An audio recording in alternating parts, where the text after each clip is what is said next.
de prevenção, né? O doutor Daniel vai falar sobre o antes, o PNCQ fala também sobre o durante. Nós somos a prevenção depois que existe um processo. Tá? Então, nós vamos prevenir perdas financeiras para o laboratório. Não vamos poder prevenir o processo, vamos entrar, depois que ele já é colocado, para prevenir perdas financeiras. Então, é esse aí. O papel do seguro é a prevenção das perdas financeiras, tá, do laboratório, em face da sua responsabilidade civil. E tem os outros seguros também em outras coisas. Seguros de equipamento também previnem a perda financeira do laboratório. Aqui nós estamos focando a responsabilidade civil profissional, que é uma área muito interessante. O seguro do seu carro tem um valor, é o valor de mercado do seu carro, e não se discute isso. A responsabilidade civil profissional é um risco que a gente não sabe dimensionar, não pode dimensionar. Se eu estou... Ninguém quer cometer dano para ninguém, né? Então, eu saio com o meu carro e alguém solta uma bomba de São João. Eu me distraio e bato no carro da frente. Se o carro da frente for um humilde festinha feito o meu prejuízo é X. Se for uma Mercedes, dito pelo doutor Daniel, aí o prejuízo é 300x. Então, a responsabilidade civil tem isso. É um risco cuja dimensão você não sabe qual é. Então, é muito importante prevenir esse risco. Bom, como a gente ia falar, a responsabilidade civil do problema à prevenção, então a gente tem que falar que existe o problema. Nós não temos estatísticas de tribunais. Alguém devia fazer esse trabalho, mas até agora ninguém fez. Mas nós temos uma boa amostragem pelo CREMESP. E pelo CREMESP aponta-se que há um crescimento no volume de processos. Ali que vocês podem ver que essa curva aqui é de tendência. A tendência é de alta. E vamos pensar uma coisa, as reclamações no CREMESP não objetivam reposição de dano, não objetivam dinheiro. Objetivam reclamar do profissional mesmo. Então, imaginem no tribunal onde o que se busca é dinheiro. Tá? Aí, mas cresce, porque mesmo lá, no CREMESP, que é a casa do médico, com todas as pressões de seus próceres contra isso, o volume de condenações cresce.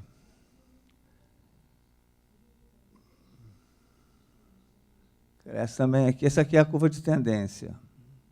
A gente pode imaginar, então, o que acontece com os tribunais que não têm essa pressão toda de seus pares médicos sobre o julgamento.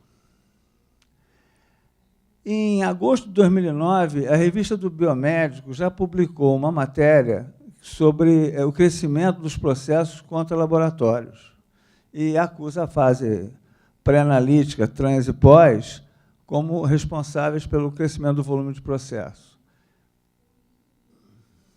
Ali está.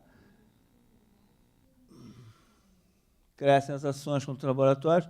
Aqui eles falam do erro na fase pré-analítica, prevalecem, só qualidade pode dar segurança aos laboratórios na condição dos processos pré, trans e pós-analíticos. Ou seja, é mais uma prova de que o problema existe. A revista aponta que, contra riscos, solução é o seguro. Por uma vez que houve o processo, vocês têm que ter uma boa defesa, que o doutor Daniel providencia, mas tem que ter a possibilidade de indenizar. Então, o seguro é que faz isso.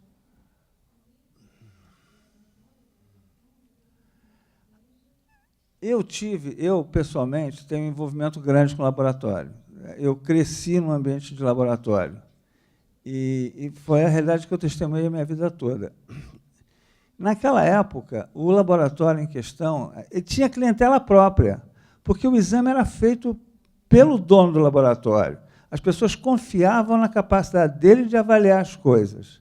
Então, ele tinha uma clientela própria. Tinha a pessoa que tirava sangue de criança sem chorar. Imagina como é que tinha gente lá por causa dessa habilidade dele. Então, havia uma relação muito próxima entre os clientes e o pessoal do laboratório, que eram pequenininhos, eram todos artesanais, os exames eram feitos artesanalmente, então tinha que ter confiança na pessoa que fazia o exame e na qualidade das pessoas que estavam ali para colher o material. Então, naquela época, os laboratórios tinham sua clientela própria. Com o crescimento da necessidade tecnológica do laboratório, pela surgimento de novas doenças e novas maneiras de se detectar e se diagnosticar doenças, houve uma necessidade grande dos laboratórios investirem e muito em tecnologia. Isso faz com que haja um distanciamento entre o paciente e o laboratório. Hoje, chego lá para fazer um exame, dou minha carteirinha, me mandam aguardar, quem vai tirar meu sangue é a pessoa da vez. E depois eu não volto mais, vai estar na internet, eu não preciso nem voltar. Então, houve um distanciamento muito grande entre o paciente e o laboratório. Aí eu me pergunto o seguinte, se o médico que tem o olho no olho com o paciente é processado, como fica o laboratório nisso aí? Sempre me pareceu que as pessoas teriam menos escrúpulos em processar a medicina diagnóstica do que processar um médico. Então, mas isso aí é uma sensação. Eu fui buscar alguma sedimentação para isso na seguradora com que a gente agora está operando mais. Aí tem lá, sinistros avisados. Tá? É número, não tem valor, não é só número. Você somar ali 14% de erro diagnóstico com 37% de resultado, você tem 51% dos sinistros avisados nesses dois polos, erro diagnóstico e resultado.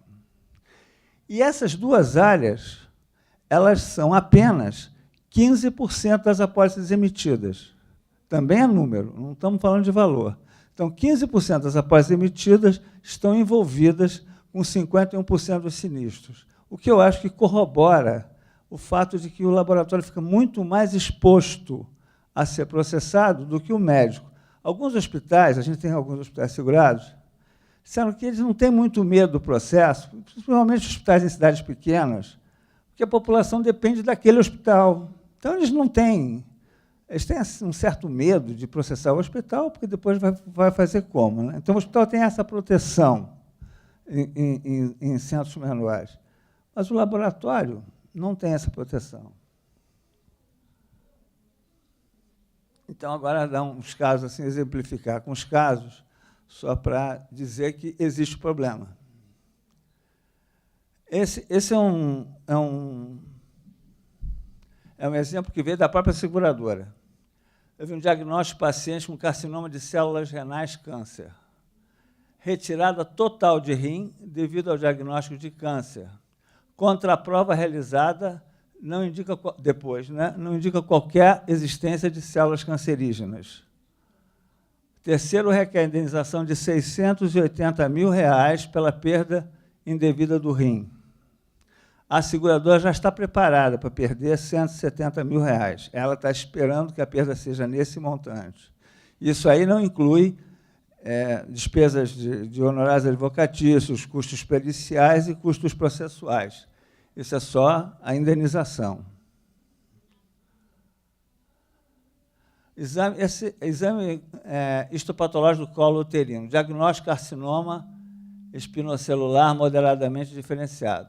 Mais tarde, outro patologista fez uma leitura diferente, que não havia esse carcinoma, e a paciente entrou com um processo no laboratório em R$ 150 mil. Está em trâmite, e vamos ver o que acontece com isso. Essa é uma gestante, em último mês de gestação, fez um exame HIV reagente. Aí ela quis fazer um exame mais complicado, mais sofisticado, para tirar a dúvida de que havia ou não havia HIV reagente. O plano não autorizou, e ela, então, não pôde fazer esse exame. E, por conta disso, teve que se submeter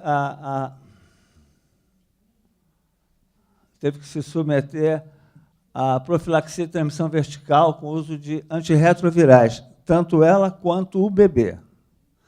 Tiveram que tomar... E ela se disse super discriminada, porque as enfermeiros diziam, a moça lá do 308 está com HIV, está com AIDS, não sei o quê. Ela se sentiu super discriminada e entrou com um processo. Depois que comprovou que não era HIV positivo, ela entrou com um processo de R$311 mil de danos materiais e danos morais. Esse aqui é bobinho, agora o último é um HbA-SAG reagente. Até foi um erro, se tem que haver um erro, isso foi bom, né? Porque se você diz que a pessoa é positiva, pelo menos ela se preserva. Se você é negativa e ela tiver, a hepatite B ela sai contaminando o mundo inteiro. Mesmo assim, depois disso, foi comprovado que não tinha e pede R$80 mil. Quer dizer, as pessoas pedem o que querem. A justiça é gratuita e você pode questionar quem você quiser e pedir o valor que você quiser. Se o juiz vai dar ou não vai dar, é diferente. Por sorte, nós estamos no Brasil, e no Brasil, o nosso ritual, depois o doutor Daniel pode confirmar, a gente segue o rito romano-germânico, em que você é julgado por juiz singular.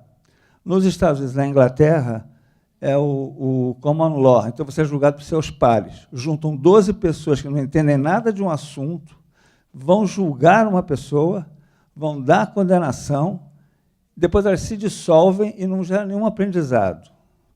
A tendência das 12 é fazer benefício com o chapéu alheio, né? O McDonald's foi condenado a pagar $2 milhões por uma moça que pegou um café no McDonald's drive-thru, café quente, botou assim em cima da perna e saiu com o carro. O café tornou $2 milhões de indenização, para aprender a avisar que o café quente queima, porque não tem outra justificativa para isso. No Brasil, nós não temos o punitive damage. Nos Estados Unidos tem. Então, você é condenado a pagar todas as indenizações e mais $1 milhão, $2 milhões para aprender a não errar. No Brasil, como a lei diz que há um dano, tem que haver indenização. Mas o dano ele é involuntário. Você cometeu um dano porque, se você quiser fazer mal a alguém, não é responsabilidade civil, é crime. Então, aqui, se houve um dano sem dolo, não adianta punir, a pessoa não fez de propósito, não vai aprender com isso. Pelo menos é assim que entende a lei brasileira e que atenua muito para nós a questão da responsabilidade civil. Bom, o seguro, as apólices de RC profissional, bom, isso é verdade. Nós estamos, a SegPro já está há 15 anos nesse mercado. Pouco depois que veio o Código de Defesa do Consumidor, a gente começou a se envolver com isso.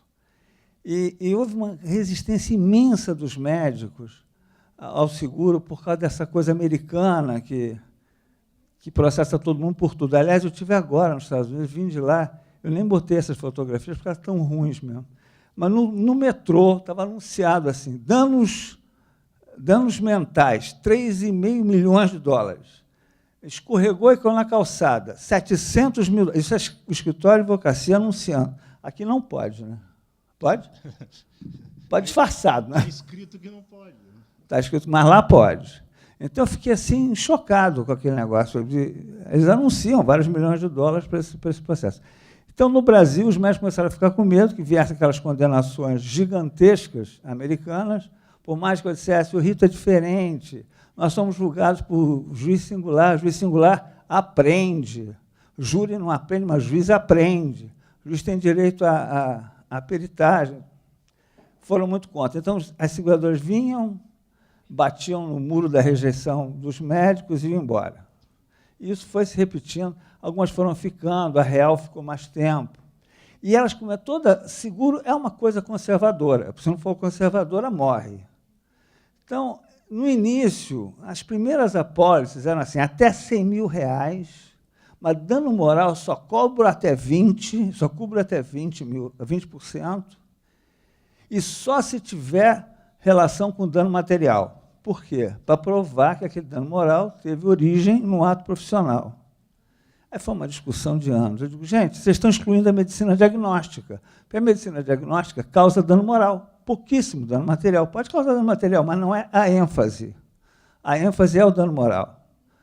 Aí conseguimos que a Real, na época era a Real Seguros, mandasse para nós uma carta dizendo que reconhecia que se houvesse um laudo, um resultado de exame, que suportasse o questionamento de dano moral, eles dariam cobertura. Foi a primeira vez que o dano moral começou a ser dado cobertura sem estar estritamente vinculado a um dano material. Então, a gente vem discutindo e as apólices vêm se modificando. Aí era 100 mil, até 200 mil.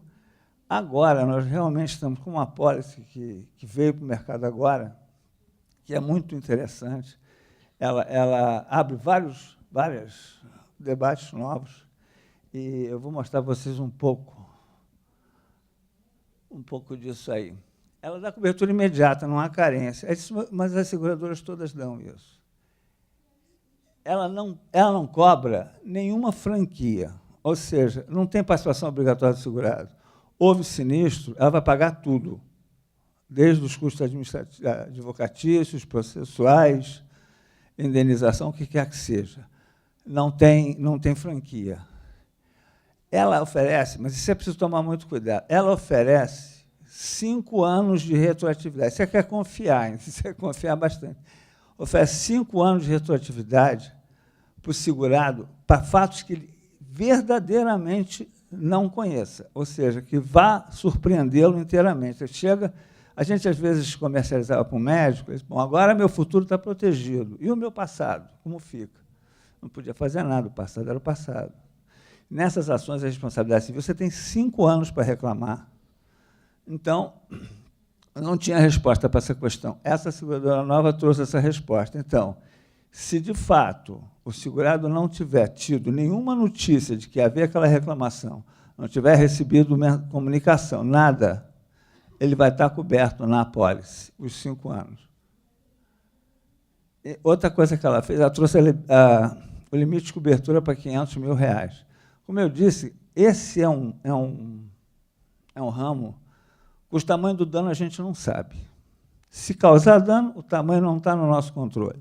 A gente pode controlar até causar dano, depois não pode mais.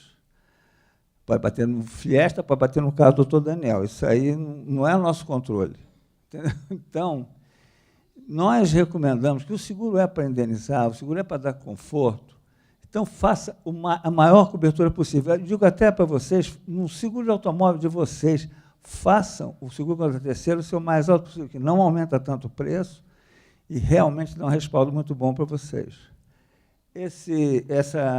Após até R$500 mil, realmente vem trazendo uma resposta, uma indagação com relação a isso da garantia de sigilo. Garantia de sigilo a gente está colocando aí, porque teve uma seguradora, a gente trabalhava muito com essa seguradora. Ela começou a exigir a denunciação à lide dela, seguradora. Então, o segurado tinha um processo, o advogado do segurado tinha que denunciar a seguradora à lide. Isso, para nós, é dar tiro no pé, porque está dizendo para o autor que o réu tem seguro, está dizendo para o juiz que quem vai pagar é o seguro. É só para aumentar a condenação. E aí estimular o processo oportunista, porque o advogado de defesa vai ganhar em função disso e vai estimular o processo oportunista. Então, nós começamos a tirar dessa seguradora e fomos para outra. Agora, até que surgiu essa daqui. Também, o maior custo que as seguradoras têm é com o advogado. Então, as seguradoras ficam tentando ser o advogado. Mas isso não funciona para nós, porque, primeiro que quando cai na mão do advogado da seguradora, eu que faço acompanhamento, que faço a interlocução entre o segurado e a seguradora, porque é um seguro muito sofisticado, saio fora, eles não me comunicam mais nada. Então, eu tenho que ficar ligando para o segurado, como é que está o teu caso? Entendeu? Porque eu não recebo mais nada. Então, eu não gosto disso. Depois, a SUSEP proíbe, não pode fazer esse vínculo. Entendeu? Então, essa seguradora, depois de testemunhar isso tudo, o pessoal que fez essa apólice, veio com advogado e livre escolha do segurado. E é livre mesmo, livre escolha do segurado. Nós recomendamos, por favor, que sempre escolham um advogado que seja experiente nessa, porque é uma área muito sofisticada. Então, é importante que o advogado seja especializado, tenha experiência nessa área, conheça bem as coisas que se fazem aí. O prêmio é pagável até 12 parcelas, para pagar o cartão de crédito.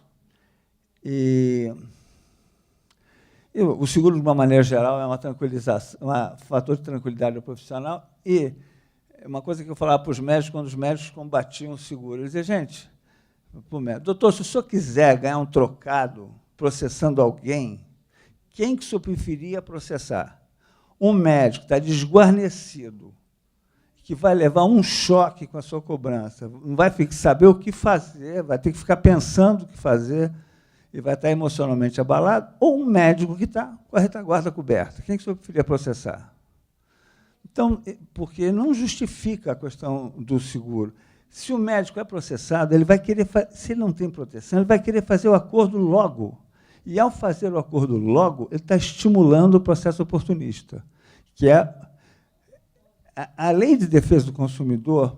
Vocês podem não gostar do que eu vou falar, mas ela é boa.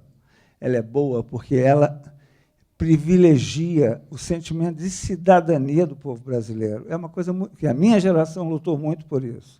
Mas tudo que é bom tem um lado negativo. E o processo oportunista é o lado negativo. É muito razoável que, se eu estou andando, alguém baixa o meu carro, que pague o conserto do meu carro. Isso é razoável. Se eu causo um dano, é razoável que eu pague esse dano. Não é razoável eu ser explorado por um dano que eu não causei. Isso é o lado negativo da coisa, da responsabilidade civil profissional. Bom, enfim, por que enfrentar sozinho a possibilidade de indenizar se você pode contar com o seguro ao seu lado? Por que ficar sozinho? Enfim, era isso que eu queria apresentar para vocês.